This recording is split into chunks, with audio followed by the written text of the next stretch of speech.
You close your eyes, you fold your hands, you say words into what feels like empty air, and nothing visible happens. No lightning, no earthquake, just silence and the inside of your own mind. But what if that moment, that quiet, ordinary moment, is doing something to your brain that science is only now beginning to understand? Not metaphorically, not symbolically, physically. What if prayer is not just a spiritual act, but a neurological one? What if every time you pray, you are literally reshaping the architecture of your brain? Here is what researchers found when they started putting people of faith inside brain scanners.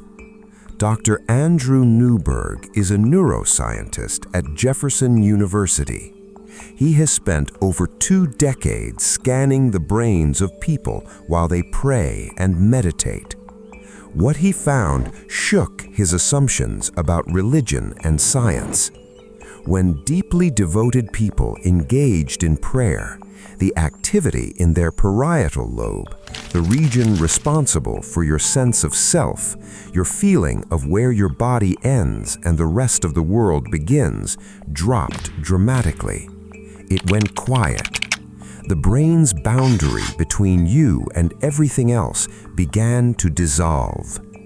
Think about what that means. The moment you stop feeling like a separate, isolated creature, the moment that wall comes down is the exact moment the brain of a praying person goes most quiet. The neuroscience of prayer looks from the inside like the experience of union, of being held, of not being alone. And this is not a trick. It is not wishful thinking. It is brain tissue changing its firing pattern in a measurable, repeatable way. The brain you have right now is not fixed.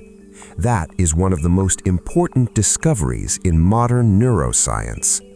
For centuries, scientists believed that after childhood, the brain was essentially a finished product. What you had, you were stuck with. But then, the research on neuroplasticity dismantled that assumption entirely. Your brain rewires itself in response to what you repeatedly do, think, and feel. Neurons that fire together wire together. Every repeated behavior carves a deeper groove in your neural tissue. Prayer is a repeated behavior, a daily, intentional, focused behavior, and your brain is listening. Dr. Caroline Leaf is a cognitive neuroscientist who has studied the mind-brain connection for 30 years. Her research on directed mental input, the deliberate use of thought to change brain structure, shows something remarkable. Focused, intentional thought activates the prefrontal cortex, the part of your brain responsible for decision-making, emotional regulation, and what researchers call executive function. The same region that lights up during complex problem-solving also lights up when you engage in deep, deliberate prayer. Your brain does not know the difference between solving a difficult equation and surrendering a difficult burden to God. Both are acts of focused mental engagement. Both reshape the same tissue. Now, consider what the Bible has been saying for thousands of years. Romans 12:2 does not say, feel differently. It says, be transformed by the renewing of your mind. The Greek word used there is anakainosis, a complete renovation, not a repair, not a patch, a renovation.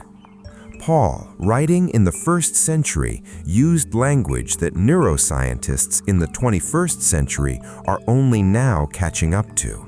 He described a process that looks, from the outside, exactly like neuroplasticity. Your mind can be renewed, your brain can be rebuilt, and prayer is one of the primary tools. But it goes even deeper than thought patterns. When you enter a state of prayer, calm, focused, surrendered, your body's stress response begins to power down. The amygdala, which is your brain's threat detection center, reduces its activity. Cortisol levels, the hormone most associated with chronic stress and its devastating effects on the body, begin to drop.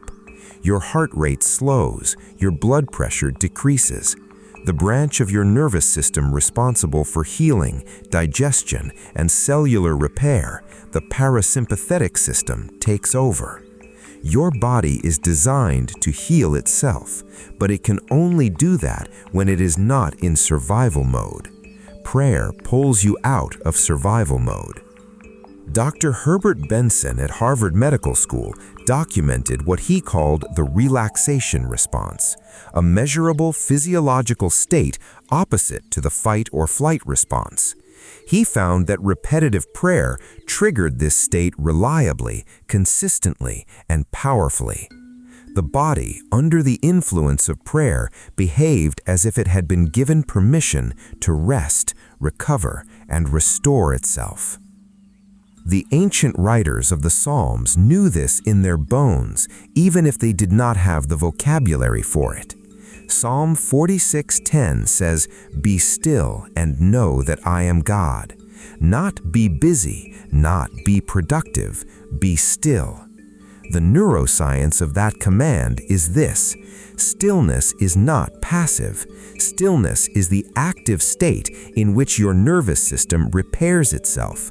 Your prefrontal cortex regains control over your reactive brain, and your perception of threat, which drives anxiety, fear, and catastrophic thinking, begins to quiet. To be still and know God is, from a neurological standpoint, to allow the most advanced part of your brain to reestablish order over the most primitive part. But here is the part that most people miss entirely. Prayer is not just about calming the brain, it is about directing it.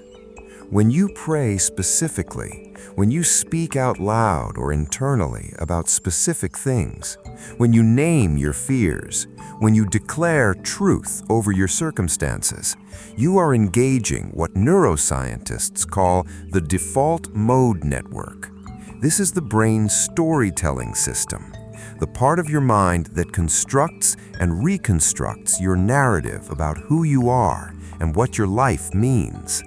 When you speak words of faith over your life, you are not just making noise, you are rewriting the story your default mode network tells you about yourself. You are changing the automatic background narrative that runs beneath everything you think, feel, and do. Proverbs 18:21 says, "The tongue has the power of life and death." That is not poetry. That is neurobiology.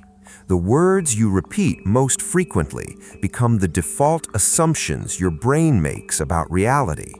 Speak defeat long enough, and your brain will build neural highways toward defeat. Speak faith long enough, and your brain will begin routing its pattern recognition circuits toward evidence of provision, protection, and possibility.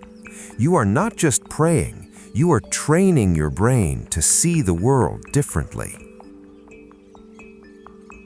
Now here is the counterintuitive part. The prayer that changes the brain most powerfully is not the performance. It is not the long, impressive, perfectly structured prayer spoken loudly in public. The neurological research points consistently toward one specific quality as the active ingredient: authenticity. Vulnerable, honest, emotionally engaged contact with something greater than yourself. When the brain detects authentic emotional engagement, not performance, not routine, not going through the motions, the limbic system activates. The emotional processing center comes online. And when the limbic system and the prefrontal cortex are both engaged simultaneously, the brain creates memory. It cements experience. It lays down the deep neural pathways that persist across time. Jesus said this before any neuroscientist did. He warned against vain repetitions, empty, performative prayer spoken without genuine engagement. He taught that the prayers that move mountains are the ones that come from a mustard seed of real faith, not from a mountain of practiced words. The brain responds to what is real. God responds to what is real. Both are looking for the same thing in you.